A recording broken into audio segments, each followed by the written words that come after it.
Our first guest tonight is one of the funniest people on the globe. She has been in seclusion. She is now fully vaccinated and ready to roll with a new comedy series on Netflix called The Upshaws. Please welcome Wanda Sykes.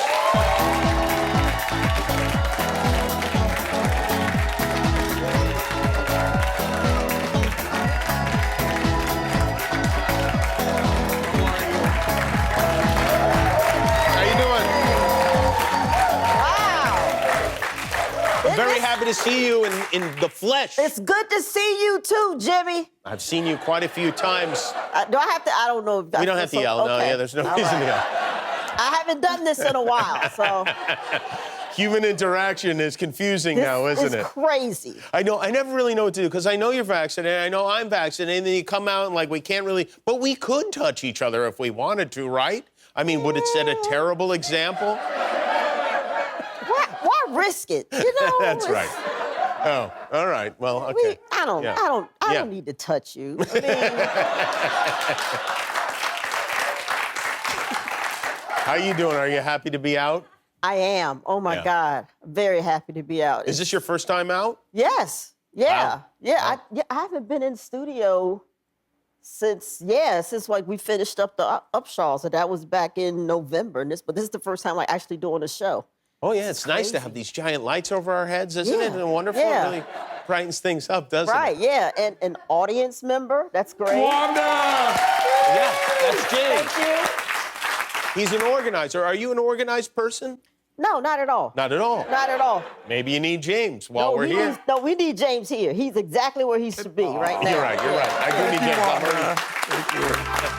I'm already giving him away. Right. I know you got on a plane to be here tonight, which is a big deal, right? It was huge. And I realized, like, on the way to the airport, I had to ask Alex. I was like, wait a minute. I said, okay, I'm allowed a carry-on and one personal item, right? And she looked at me like, you really have forgotten how to do this. I'm like, yeah. And I'm like, okay, I got to take my laptop out and my shoes on. She said, you have TSA pre-check. I said, oh, yeah, I forgot about that. And then when I get on the plane, you know, of course, even though I'm vaccinated, I do the mask and the face shield. Oh, face shield, too. I double up. And I had my glasses on, so I know I look like a complete idiot. You know, I had 3 layers of eye protection, you know. And so I was talking, so I get on the plane, whatever, and I'm, you know, taking care of my space, and the guy next to me, he's like, you know, I'm fully vaccinated. I said, well, yeah, me too. But I continued to wipe down my area. I had my Clorox wipes. I was wiping down everything. I wiped down the flight attendant. I was like, come here, get your ass over here. Let me see this. I wiped everything down. Yeah, man. well, you know what? It couldn't hurt to wipe everything down. I mean, I know people. In fact, one of the people is like about 8 feet from us who was wiping everything down way before COVID happened. Really? Way before, yeah. Just wiping things down all the time. See, I wasn't like that before COVID. Yeah, I was a hand washer, but I wasn't like wiping everything down. Same here. I don't wipe anything down. Yeah, I would like, you know, I was at the bowling alley and just, you know, I licked my ball for good luck. You know, that wasn't a good idea. We did go to a bowling alley for my son's birthday. We had a small family gathering at the bowling alley a couple of weeks ago, and we're able to bowl, but none of the video games were turned on because they didn't want kids, I guess, touching the things. And yet not only are we touching the bowling balls, we're wearing a stranger's shoes. Yeah. But you can't get COVID through the feet. That's one of the things they say. Is that what it is? That's what Dr. Fauci says. There's no way to get it through the feet. Oh, man. Well, probably because, like, our feet are in such bad shape right now. You know, like, I haven't had a pedicure in, like, a year and a half. So I think when I finally get my feet done, like, the technician will probably have to wear one of those Hurt Locker suits. You know? Did you have a thing for Mother's Day with the kids? Yeah, Mother's. Oh, man, Jimmy, we have moved up. The kids this year actually bought us gifts. They didn't make anything. They bought us wow, gifts. that's big. Huge. How old are they? They're 12. They just turned 12. You have twins? And twins, 12 is the age at which they start buying stuff. They bought us some gifts. What'd they get you? I got a mug that said, love is love. So I'm pretty sure that was probably held over from Pride or something. and a set of pajamas and some pajamas. Nice. Yeah, that All was right. nice. Very nice. Good, yeah. That's a good gift. Yeah, it's Do you cute. find that when you have twins, do you think you get cheated in the gift department? Because I wonder, they can go in on every gift, right? I mean, are they getting you twice the value that you would get if you had kids of spaced out ages? Well, let's be honest. It's still our money anyway. It's my money, They didn't use their own stash? No, not at all. Yeah. When I was a kid, we saw a mop on TV, and we asked my mom for her credit card number so we could buy her the mop. And I don't know that she's ever been more upset with us than she was then. She's like, that's what you think of me? You want to buy me a mop with my own credit card? Now, you know what? Last time you were on the show, we were talking about your mom.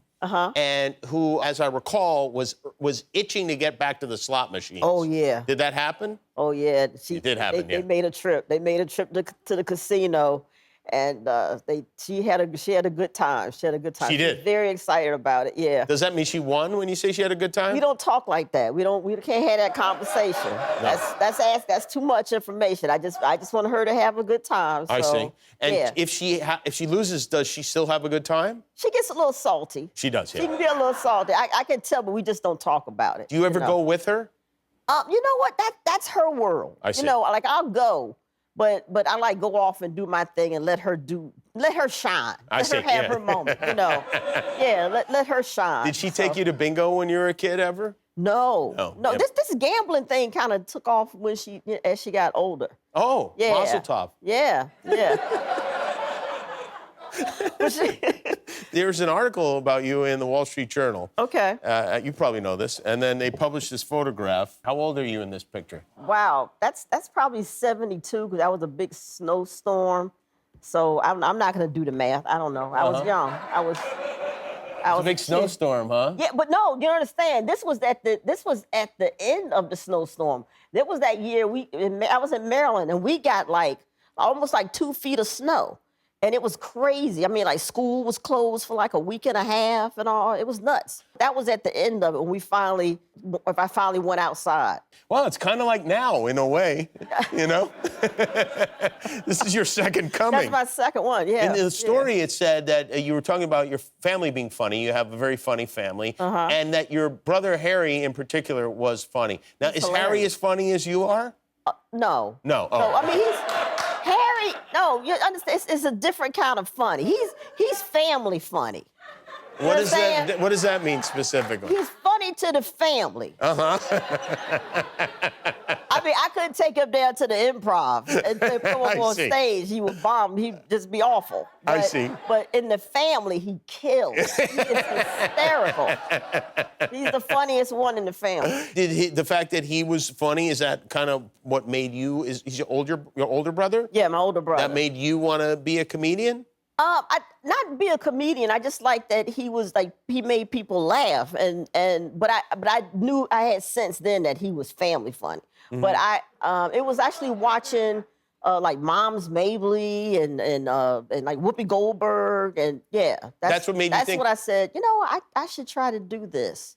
Yeah. Wow, you couldn't just give that to Harry, could you? Yeah. I got a little sister complex. So, yeah. Well, when we come back, we got a clip of Wanda's very funny new show. It's called The Upshaws. It is on Netflix. Wanda Sykes is with us. We'll be right back. Why am I beeping? Mine's recital. Damn, I can't get out my own way. Oh, what the hell? No, this didn't happen. Oh, we dead. We better be dead. This better be the Uber pool to heaven, and we gotta drop you off first. That is Wanda Sykes and Mike Epps in The Upshaws, which is on Netflix now. Mike was here last night. Mike is a very funny guy and a character. Yes, he is. Yeah. He's very funny. How long ago did you meet Mike? Oh man, I met Mike probably back in the late '90s in New York. We were both doing the circuit, doing the comedy clubs and stuff. I would bump into him. He was a funny guy, really funny guy. And I remember sitting in the back of Boston Comedy Club with him. And Mike was like, Wanda, I don't know, man. I don't know. I was like, what's wrong? He's like, yeah, there's too many white people in the audience. He's like, I've been in Atlanta talking to a bunch of black people. I don't think they're gonna know what I'm talking about. I'm like, Mike, they'll get it. Just go up there and you'll be fine. That's a lot of white people. He just kept saying, he just was so nervous. You're right, he does kind of look around like that, doesn't he? That's he's always on the lookout for something. They'll get you, man. So you came up with this idea for this show, and you went to Netflix, and they said, yeah, we want to do it. And then you started doing it, and then you had to stop doing it, right? Right. So how many episodes did you tape before you had to stop for COVID? We taped 5 episodes before we had to stop for COVID. 5 of how many? 5 of 10. Oh, 5 of 10. Oh, so you're right there halfway in the middle of it. He's like how I figured that out? Yep, that was sharp. And so you shut down, and that's weird, right? To suddenly, it's probably just getting really rolling. Yeah. And then how much time is in between shooting again? We went back in October. You went back in October. Yeah, okay. but the writers, we started back in like April, like the end of April. We started back, and we wrote from April to like, I guess June, maybe June, July. So that's a luxury in a way to be able to write all that stuff during that time. Yeah. You have a bunch of kid actors on the show. Yes. Were you worried at any point that the kids would look different, would grow up during that COVID time? Yes. Because you didn't know how long it was going to be. Exactly.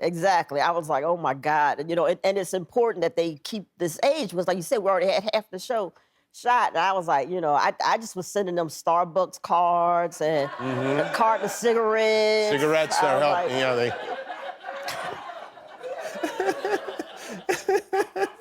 They do say they stunt your growth. You can quit when we come back. You can quit when we get out of the pandemic. Now, you have a funny relationship with Mike on the show. Your characters hate each other. A sister-in-law, brother-in-law relationship, which reminds me in a way of Sanford and Son, right? Fred and Aunt Esther, right? Yeah, absolutely. Which was the best. I mean, that's the absolute gold standard of any of that kind of any sitcom, anything really. But you are also play sister to Kim Fields, who people know as Tootie in The Facts of Life and Different Strokes. Double Tootie, really. Right. And I don't know if you know this, but Kim's dad, Irv, works here on this show. Did you know that? That's right. Wow. Daddy Tootie works here, yeah. He's our technical director. He's been here since the very beginning. Oh, my God. Did you ask her a million questions about The Facts of Life and Different Strokes? Well, here's the thing.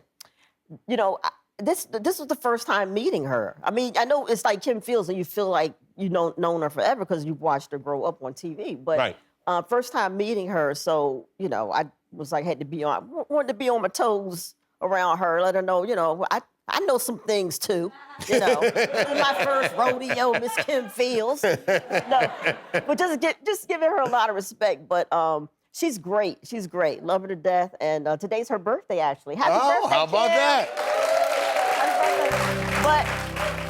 But don't worry, season 2, I'm gonna do a deep dive into what happened with them drumming kids. I am. I'm going. There's a lot to dig through on that one.